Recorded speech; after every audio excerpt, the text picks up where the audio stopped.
So welcome back to statistic 2 hypothesis testing using the binomial distribution.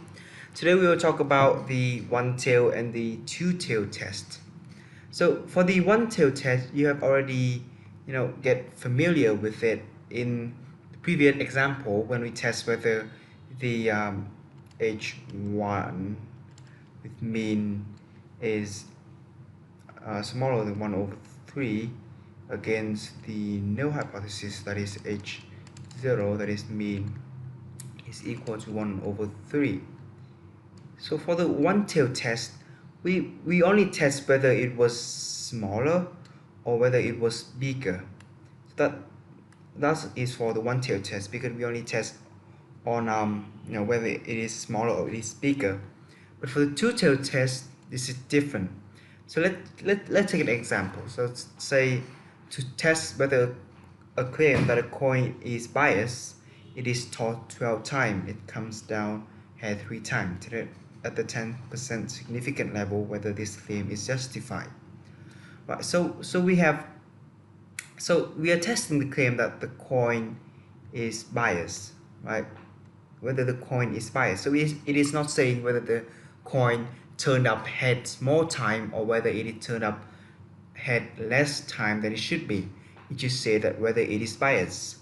So for this one, the null hypothesis is obviously mean is equal to 1 over 2, because when it comes to a coin, you would think that if you toss it 12 times, it would come down head half of the time, which is about 12, and half of the rest come down tail.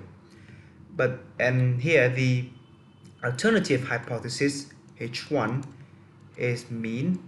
So because we're not testing whether it is bigger or smaller than 1 over 2, we're testing whether it is different from 1 over 2. So when it is different, it is a two-tail test, right? And the significant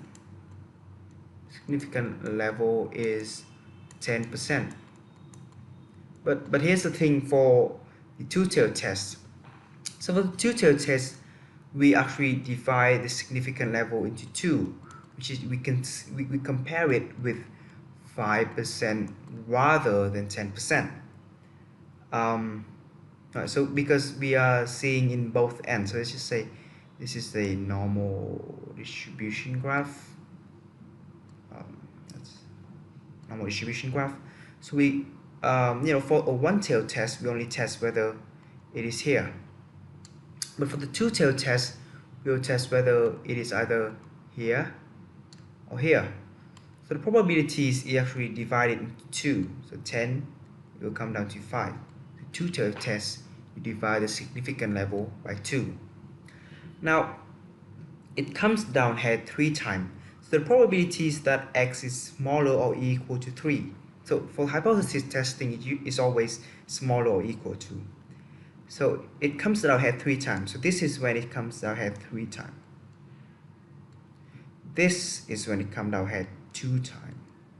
This is when it comes down head 1. This is when it comes down head 0. Right, so this probability is actually equal to 0.073.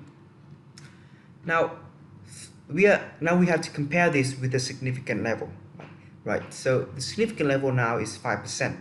So 0.073 would be bigger than 5%, isn't it? Bigger than 5%. And when it is bigger, we say that we accept H0. So we accept H0, which is a null hypothesis, and we decline H1. So we accept H0, and so the mean is still 1 over 2. So that is testing two-tail.